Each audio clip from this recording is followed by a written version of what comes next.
Thank you so much. We have a special guest, Ron Paul, joining us here in just a second. First, I want to play a piece. In fact, hello, Congressman. How are you, sir? Good. How are you? Very good. I want to play a piece for the American people, something that was said at Columbia University at a dinner on Friday. Finally got a hold of the audio and the video of this. This is George Soros and what he said on Friday on how bad things are at Columbia University. The seriousness of the crisis cannot be exaggerated. The closest comparison that I can think of is actually the collapse of the Soviet system. Okay. So George Soros is now, and I've got something on this tomorrow, America, that you just don't want to miss. The collapse of the Soviet system is how serious this is. What scares me about this, Congressman, is I know there are people all around the world that are licking their chops at, well, wait a minute, if things collapse with capitalism, we're going to have to restart it. Can you tell me, what is the G20 doing? What is happening around the world with Gordon Brown, who will be in Congress next week, that says, hey, I think we should have a new New Deal, but a global New Deal? Yeah, they're frantic and they're panicking, and you have the central banks from the G7, I'm sure, are meeting constantly to plan the next monetary structure. We had a major structure formed in Bretton Woods in '44. It collapsed in '71. We've had the dollar reserve standard from '71 up until last year. That's collapsed. It's gone. It's done. And they have to have a new monetary standard. And they're planning behind the scenes. We're not entitled to know anything about it. Under the law, they don't have to tell us a thing. But believe me, they're planning. They're panicky because they don't have an easy answer. But there are major changes going on. I've argued this case for years that we were working on destroying our whole system the way we were operating. Okay, so Congressman, I mean, no offense, because I think you're the one guy who has had this right from the very beginning. But the problem is, if you say stuff like this, it sounds like a conspiracy theory.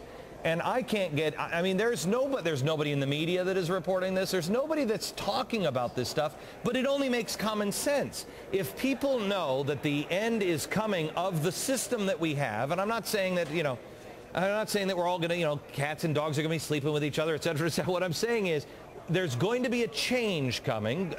Rupert Murdoch said that nations will be redefined in this period. You know that people at the global level are looking at it and saying, okay, what's it going to look like?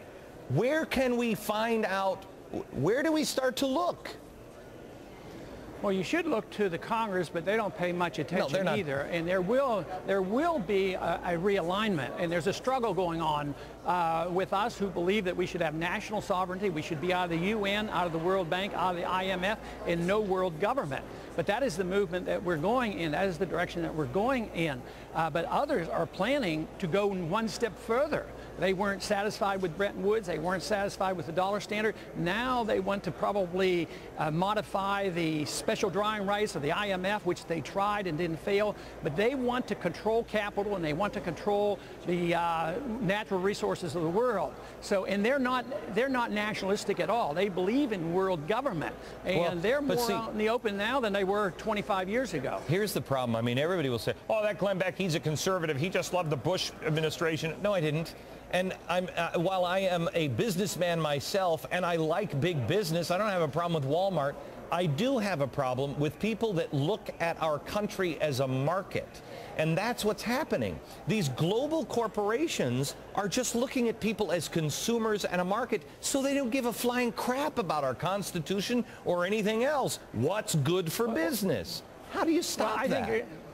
I think there's a lot of truth to that, but I concentrate on making sure nobody is big because they get a special benefit, either the bankers or the corporations, the international corporations, because inevitably they get benefits. They get tax subsidies of all sorts, they get contracts, and they are protected, and they get all kinds of benefits from government. When you're big for that reason, let's argue that Walmart got big because they satisfied the consumer. We don't want to come down hard on bigness per se. Bigness in capitalism is good as long as they got there by the consumer voting confidence in that particular business. Yeah. Congressman, thank you very much. By the way, America, I mean, I hope I'm nuts. I mean, really, you've never met anybody who hopes he's wrong more than I am, or I do.